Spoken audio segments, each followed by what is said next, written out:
ഈ അടുത്ത കാലത്ത് സിനിമയിൽ ഏറ്റവും കൂടുതൽ കണ്ടുവരുന്ന ഒരു ഫ്രോഡ് പരിപാടിയാണ് ഒരു നല്ല സിനിമയ്ക്ക് സെക്കൻഡ് പാർട്ട് ഉണ്ട് എന്ന് പറഞ്ഞ് പ്രേക്ഷകരെ പറ്റിക്കുന്നത്.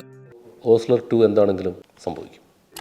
ശരിക്കും ഇതൊരു മാർക്കറ്റിംഗ് സ്ട്രാറ്റജി ആണെങ്കിലും ഇതിപ്പോ എല്ലാ സിനിമകളിലും ഈ ഒരു പരിപാടി ആവർത്തിക്കുന്നത് കൊണ്ട് ഭയങ്കര ബോറായി തുടങ്ങുന്നുണ്ട്. ചില സിനിമകൾ കാണുമ്പോൾ ഇതിന് സെക്കൻഡ് പാർട്ട് ഉണ്ടായിരുന്നെങ്കിലെന്ന് നമ്മൾ ആത്മാർത്ഥമായി ആഗ്രഹിച്ചിട്ടുണ്ട്.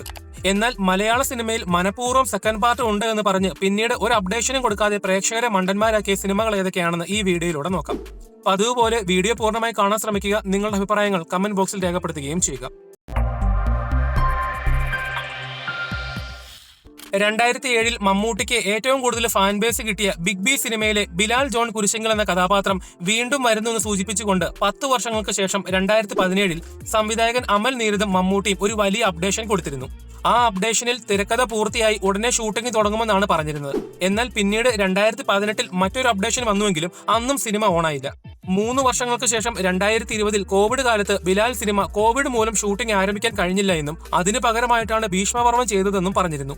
അടുത്ത വർഷമാകുമ്പോൾ ബിഗ് ബി ഇറങ്ങിയിട്ട് 20 വർഷം കഴിയും. ഇപ്പോഴും ബിലാൽ വരുമെന്നുള്ള പ്രതീക്ഷയിലാണ് ഒരു കൂട്ടം പ്രേക്ഷകർ. 2015 സൈലന്റ് ആയിട്ട് വന്ന് ഹിറ്റ് അടിച്ച സിനിമയാണ് അടികപ്പയാരെ കൂട്ടമണി. ഈ സിനിമയ്ക്ക് ഒരു വലിയ ഫാൻ ഫോളോയിങ് ഇപ്പോഴും ഉണ്ട്. സിനിമയുടെ വലിയ വിജയത്തിന് ശേഷം ഇതിന്റെ രണ്ടാം ഭാഗം വേണമെന്ന് പ്രേക്ഷകർ വാശി പിടിച്ചതിനെ തുടർന്ന് സംവിധായകൻ ഉടനെ തന്നെ ഈ സിനിമയുടെ രണ്ടാം ഭാഗം ഇറക്കുമെന്ന് പറഞ്ഞിരുന്നു. എന്നാൽ ഇതിനിടയിൽ ഈ സിനിമ തമിഴിലേക്ക് വരെ പോയി റീമേക്ക് ചെയ്തെങ്കിലും ശരിക്കും ഈ സിനിമയ്ക്ക് സെക്കൻഡ് പാർട്ട് ഉണ്ടോ, ഉണ്ടെങ്കിൽ അതെപ്പോൾ വരുമെന്ന് കൃത്യമായിട്ട് ആരും പറയാതെ ഉരുണ്ട് കളിക്കുകയാണ്. എന്നാൽ ഈ സിനിമയുടെ സംവിധായകനും നിർമ്മാതാവ് വിജയബാബുവും തമ്മിലുള്ള ഒരു ചെറിയ പിണക്കം കൊണ്ടാണ് സിനിമ സംഭവിക്കാത്തതെന്നും മറ്റൊരു വാർത്തയുണ്ട്. ഒരിക്കലും രണ്ടാം ഭാഗം വരില്ല എന്ന് പ്രേക്ഷകർക്ക് അറിയാമായിരുന്നിട്ടും പ്രേക്ഷകരെ മനഃപൂർവ്വം പൊട്ടന്മാരാക്കിക്കൊണ്ട് അപ്ഡേഷൻ കൊടുത്ത് മെഴുകുകയാണ് ജോണി ആന്റണി. കഴിഞ്ഞ 5 വർഷത്തിനിടയിൽ നിരവധി തവണയാണ് ജോണി ആന്റണി CID മൂസയുടെ രണ്ടാം ഭാഗമായ മൂസ 2 വരുമെന്ന് പരസ്യമായി പറഞ്ഞിട്ടുള്ളത്. ഈ വർഷവും പതിവ് തെറ്റിക്കാതെ ജോണി ആന്റണി ഒരു സിനിമയുടെ പ്രൊമോഷനിടയിൽ ഉറപ്പായി മൂസ 2 അടുത്ത വർഷം സംഭവിക്കുമെന്ന് പറഞ്ഞിട്ടുണ്ട്. തീർച്ചയായിട്ടും ദിലീപ് പറയാണ് ചെയ്യണം എന്ന് പറഞ്ഞാൽ ചെയ്യും ഞങ്ങൾ. നമ്മുടെ ചെറുപ്പകാലത്ത് ഏറ്റവും കൂടുതൽ കണ്ടിഷ്ടപ്പെട്ട സിനിമയുടെ രണ്ടാം ഭാഗം ഇനി വരാനുള്ള സാധ്യത വളരെ കുറവാണ്.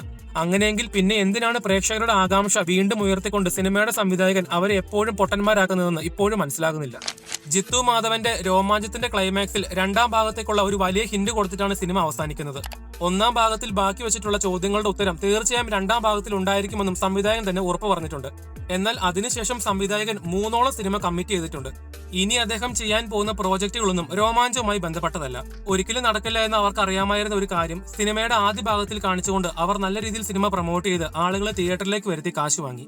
രണ്ടാം ഭാഗത്തേക്കുള്ള സൂചന ഒന്നാം ഭാഗത്തിൽ കൊടുത്ത് മലയാളികളെ പറ്റിച്ച ആദ്യത്തെ സിനിമ ഒരുപക്ഷെ 2007 പ്രമോദ് പപ്പൻ സംവിധാനം ചെയ്ത എബ്രഹാം ലിങ്കൺ ആയിരിക്കാം.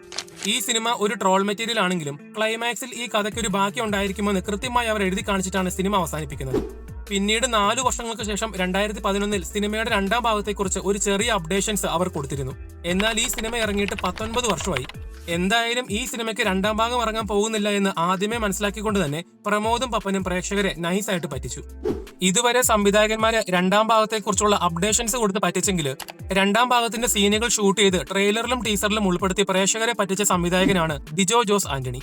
2022 ജനഗണമന എന്ന സിനിമയുടെ ട്രെയിലറിലും ടീസറിലും കണ്ടതല്ല സിനിമയിലുള്ളത് എന്നും അതെല്ലാം സിനിമയുടെ രണ്ടാം ഭാഗത്തിലെ സീനുകളാണെന്ന് പറഞ്ഞ് നടനും സംവിധായകനും പ്രേക്ഷകർക്ക് ഒരു വലിയ ഹൈപ്പ് കൊടുത്തിരുന്നു. അതിനുശേഷം 4 വർഷത്തോളം സിനിമയുടെ രണ്ടാം ഭാഗം ഉണ്ടാകുമെന്ന് പറഞ്ഞ് പ്രതീക്ഷ കൊടുത്ത് ഇവർ പ്രേക്ഷകരെ പറ്റിച്ചു. ഇവിടെ ചെന്നാലും ഇപ്പൊ എന്നോട് ചോദിക്കുക ഇതിന്റെ സെക്കൻഡ് പാർട്ട് ജനഗണമന 2 അതിന്റെ റൈറ്റിംഗിൽ തന്നെ അതിന്റെ പ്രശ്നം. ഇദ്ദേഹത്തിന്റെ പുതിയ സിനിമയായ പള്ളിച്ചട്ടമ്പയുടെ ക്ലൈമാക്സിലും രണ്ടാം ഭാഗത്തിന്റെ കഥയിലേക്കുള്ള ഒരു ഹിന്റ് കൊടുക്കുന്നുണ്ട്. എനിക്ക് തോന്നുന്നത് ഇതും ഈ പറയുന്നത് പോലെ സെക്കൻഡ് പാർട്ട് വരുമെന്നുള്ള ഉറപ്പ് മാത്രമേ ഉണ്ടാവുള്ളൂ. പക്ഷെ സിനിമ വരത്തില്ല.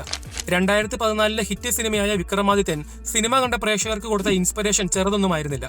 ഈ സിനിമ ഹിറ്റായതിനു ശേഷം സംവിധായകൻ ലാൽ ജോസ് ഈ സിനിമയുടെ രണ്ടാം ഭാഗത്തെക്കുറിച്ച് ആലോചിക്കുന്നുണ്ടെന്നും എന്തായാലും ചെയ്യുമെന്നുള്ള ഉറപ്പ് പലതവണയായി പല മാധ്യമങ്ങളുടെ മുൻപിൽ വന്ന് പറഞ്ഞിരുന്നു. ഒന്ന് വിക്രമാദിത്യൻ 2 ആണ്. ദുൽഖർ ഉണ്ടാവും, ഉണ്ണിമുകുന്ദൻ ഉണ്ടാവും. പക്ഷെ ലോജിക്കലി ചിന്തിക്കുമ്പോൾ ആ 2 നടന്മാരെ വെച്ച് ഇനി സിനിമ ചെയ്യുക എന്നുള്ളത് പോസിബിൾ അല്ല എന്ന് പ്രേക്ഷകർക്ക് അറിയാമായിരുന്നിട്ടും എന്തിനാണ് സംവിധായകൻ ഇടയ്ക്കിടയ്ക്ക് ഇത്തരത്തിലുള്ള ഹൈപ്പ് മുൻപ് കൊടുത്തതെന്ന് ഇപ്പോഴും മനസ്സിലാകുന്നില്ല. വിക്രമാദിത്യന്റെ ഹൈപ്പ് കൊടുക്കുന്നതിനിടയിൽ അതിനുശേഷം ലാൽ ജോസ് ചെയ്ത പല സിനിമകളും പരാജയപ്പെടുകയാണ് ചെയ്തത്. ദുൽഖർ സൽമാന്റെ ആദ്യ സിനിമയായ സെക്കൻഡ് ഷോയുടെ ക്ലൈമാക്സിൽ നായകൻ മരിച്ചെന്ന് കരുതിയ പ്രേക്ഷകരുടെ മുൻപിൽ നായകൻ മരിച്ചിട്ടില്ല എന്നും ഇനി നായകന്റെ ഒരു വലിയ തിരിച്ചുവരവ് ഉണ്ടായിരിക്കുമെന്നുള്ള സൂചന കൊടുത്ത ശേഷം ഒരു തേർഡ് ഷോ അഥവാ സിനിമയ്ക്ക് സെക്കൻഡ് പാർട്ട് ഉണ്ടായിരിക്കുമെന്ന് സംവിധായകൻ പറഞ്ഞിരുന്നു. എന്നാൽ ഈ സിനിമയുടെ സംവിധായകൻ ദുൽഖർ സൽമാനെ വെച്ച് 9 വർഷത്തിന് ശേഷമാണ് മറ്റൊരു സിനിമ സംവിധാനം ചെയ്തത്. യഥാർത്ഥ സംഭവത്തെ ആസ്പദമാക്കി 2013 പുറത്തിറങ്ങിയ സിനിമയാണ് തിര. പറയാൻ ബാക്കി വെച്ച കഥകൾ പറയുന്നതിനായി സിനിമയുടെ രണ്ടാം ഭാഗം എത്തുമെന്ന് സംവിധായകൻ വിനീത് ശ്രീനിവാസൻ ഇന്റർവ്യൂകളിൽ പലതവണ മുൻപ് പറഞ്ഞിരുന്നു. തിര 1, തിര 2, തിര 3 എന്ന് പറയുന്നത് വെബ് സീരീസ് ആയിട്ട്. അതിനുശേഷം നടനായ ധ്യാൻ ശ്രീനിവാസൻ ഈ സിനിമ സംവിധാനം ചെയ്യുമെന്നുള്ള റൂമറുകൾ വന്നിരുന്നു. ഞാനും ധ്യാനും കൂടിയിട്ട് അടുത്ത വർഷം തിര 2. പ്രേക്ഷകർക്ക് വർഷങ്ങളോളം വലിയ ഹൈപ്പ് കൊടുത്ത ഈ പ്രോജക്റ്റ് പിന്നീട് അവർ തന്നെ പതിയെ മുക്കിക്കളഞ്ഞു. കുഞ്ചാക്കോ ബോബന്റെ കരിയറിന് ഒരു വലിയ ബ്രേക്ക് ത്രൂ കൊടുത്ത അഞ്ചാം പാതിര സിനിമയുടെ മേക്കിങ്ങിലും കഥപറച്ചിലും വ്യത്യസ്തത കൊണ്ടുവന്നിരുന്നു. സംവിധായകനും എഴുത്തുകാരനുമായ മിഥുൻ മാനുവൽ തോമസ് ഈ സിനിമയുടെ രണ്ടാം ഭാഗമായ ആറാം പാതിര ഉണ്ടായിരിക്കുമെന്ന് അനൗൺസ് ചെയ്തിരുന്നു. ആറാം പാതിരയുടെ കുറച്ച് അൺഒഫീഷ്യൽ പോസ്റ്ററുകളെല്ലാം ആ സമയത്ത് സോഷ്യൽ മീഡിയയിൽ പൊങ്ങി വന്നിരുന്നു. എന്നാൽ ആറാം പാതിരയ്ക്ക് വലിയ ഹൈപ്പ് കൊടുത്തതല്ലാതെ അതിനെക്കുറിച്ച് യാതൊരു തരത്തിലുള്ള അപ്ഡേഷൻസ് ഒന്നും ആരുടെയും ഭാഗത്തു നിന്നും ഉണ്ടായിട്ടില്ല. ഇതേ സംവിധായകന്റെ ഓസ്ലർ എന്ന മറ്റൊരു ഇൻവെസ്റ്റിഗേഷൻ സിനിമയുടെ ക്ലൈമാക്സിൽ ഒരു ട്വിസ്റ്റ് കൊടുത്ത് സിനിമയിൽ പറയാത്ത മറ്റൊരു കഥ ഇനി പറയാനുണ്ടെന്നുള്ള രീതിയിൽ പ്രേക്ഷകർക്ക് ഒരു വലിയ സർപ്രൈസ് കൊടുത്തിരുന്നു. ഓസ്ലറിന്റെ രണ്ടാം ഭാഗം ഉണ്ടാകുമെന്ന് നടനായ ജയറാമും സംവിധായകനും പറഞ്ഞെങ്കിലും പിന്നീട് ഇന്ന് വരെ ഒരു തരത്തിലുള്ള അപ്ഡേഷൻസും ആരും തന്നിട്ടില്ല. ഓസ്ലർ 2 എന്താണെങ്കിലും സംഭവിക്കും. അതും മിഥുൻ മാനുവൽ വർക്ക് ചെയ്തുകൊണ്ടിരിക്കുന്നുണ്ട്. ശരിക്കും സെക്കൻഡ് പാർട്ട് എന്ന ഒരു വലിയ മാർക്കറ്റിംഗ് ഐഡിയ വെച്ച് അവർ ഈ സിനിമകളെ പ്രൊമോട്ട് ചെയ്യുകയാണ് ഉണ്ടായത്. ഒന്നാം ഭാഗം ആദ്യം ഇറക്കാതെ രണ്ടാം ഭാഗം ആദ്യം ഇറക്കി പിന്നീട് ഒന്നാം ഭാഗവും മൂന്നാം ഭാഗവും ഇറക്കാമെന്ന് വലിയ പ്രതീക്ഷ കൊടുത്ത് പ്രേക്ഷകരെ പറ്റിച്ച സിനിമയാണ് കുഞ്ചാക്കോ ബോബന്റെ ഒറ്റ്.